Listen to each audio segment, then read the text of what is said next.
We are still on settlement. Human settlement. Human settlement. Where does the district assembly come in when it comes to how and where people settle in Ghana? Unfortunately, it doesn't come in directly. Okay. Because people are free to settle anywhere. But within your district or your municipality, when settlements start to develop, it becomes the district assembly's responsibility to ensure that certain things are put in place. But what of the issue with the slums? Informal settlement. Yes. Let's say a residential area is to be built. The artisans who are recruited to work on the project, they earn a little money. They don't want to use part of that money for transportation back and forth to where they live. So they start looking for places near where the development they are executing the project. And gradually, these kinds of things develop. So what of those who actually build without permission? If it's my land, let me just build. Yeah. We have a lot of that. So what's the job of the assembly to ensure that I seek permission? Yeah, they are to grant you a permit. You have to apply to them that you own this plot of land. You want to develop it.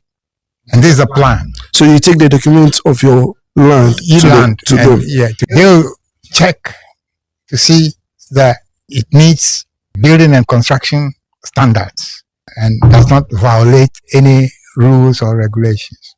So but if they grant you the approval, do they add the duration for which you have to finish the building? Because some buildings start and then they stay there for quite some time and eventually start becoming weak and becoming dangerous. When they grant you a permit, in each case there's a time frame within which the project must be executed.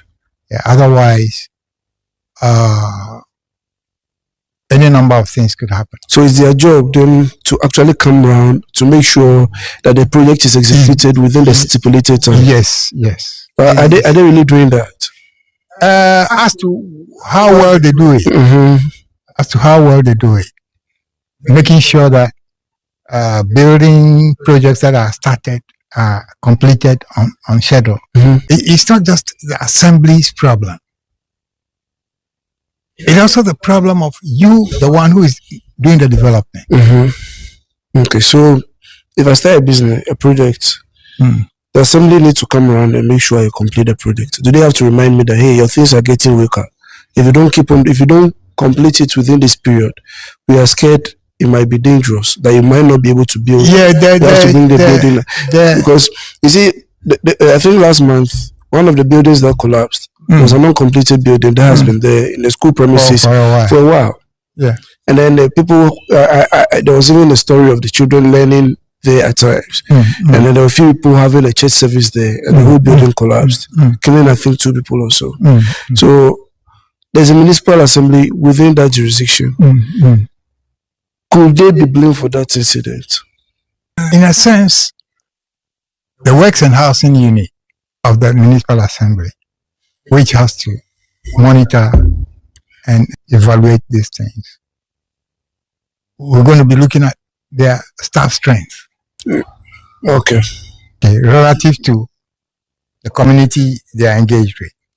You see, if you have a competent officer who knows his job, you see, in his district, you find that certain things don't happen. Okay. For instance, they've noticed that something is going on somewhere which is inappropriate. Instead of going and putting a stop to it, they receive some money, and then... If I have bought a land, probably in the waterway, I didn't know it was in the waterway. I've erected a building, probably even going for permit. Or even if I didn't go for permit, it's your job to make sure every building within the municipality have permit. Yeah, and then I build, right? And then you come years later to tell me I have built in the waterway. You tell me the land cannot be habited by human beings because it's actually in the wrong place. So we break down the building and take the land away from me. So do I have the right as a citizen to sue the municipal assembly within that jurisdiction that you failed to do your job, and that is why I have suffered this loss? Well, it starts with this: the buyer beware principle. Okay. The buyer beware principle. Somebody sold that land to you. You know, on what recommendations did you buy the land? Okay. You get the thing? So meaning we need to do our checks before buying land. Yes, before you buy land. How do you do that checks? You go to the municipal assembly before buying the land? No. What do you do? You go to lands department. The lands department, would they tell you that place or that land is in the waterway? Yeah, I mean the one who is offering it to you, is going to give you a site plan. Okay. You take that site plan with a short application at the lands department. After a while, that application is going to come back on the land you wanted to have checked. If any part of it turns out not to belong to the person who is selling it to you, it will be marked.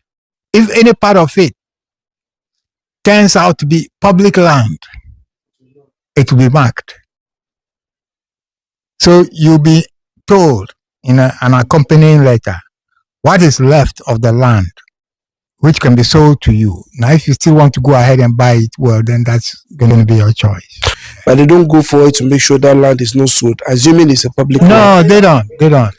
They just let you know that. They just let you know. Yeah, these are the facts related to that piece of land. Okay. So meaning most of those buildings that have been demolished, the owners of that land, they didn't do their due diligence. Yes, they should have.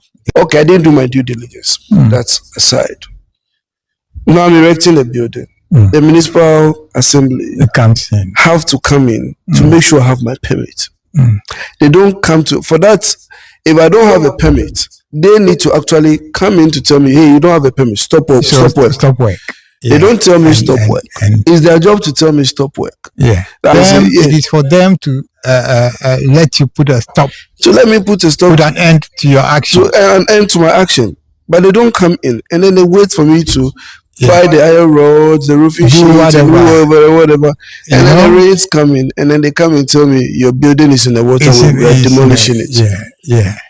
I shouldn't take it lightly. A lot of times,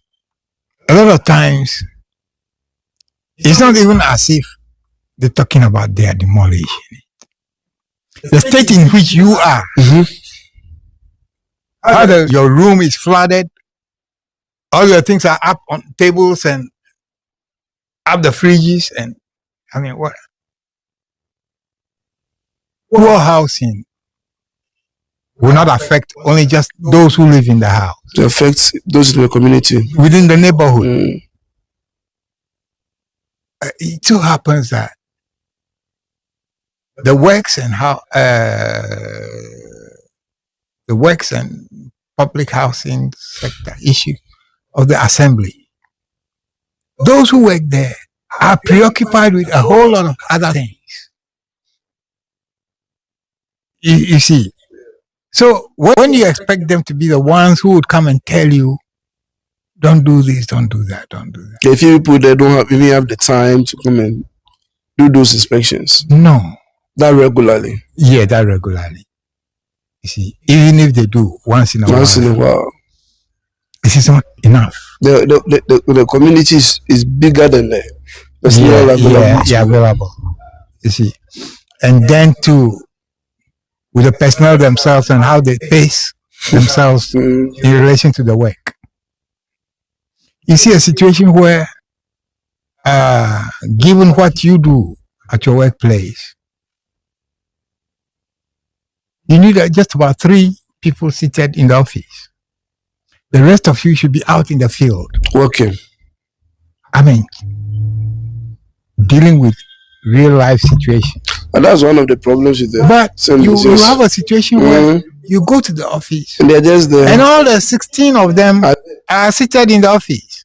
All the 30 of them are seated in the office. Having a very important, having a very nice argument or conversation. Or reading newspapers. Yeah.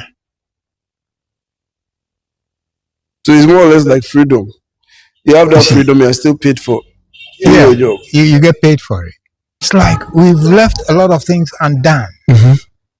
And when an occasion comes up, we deliver fine speeches about what we are going to do about it.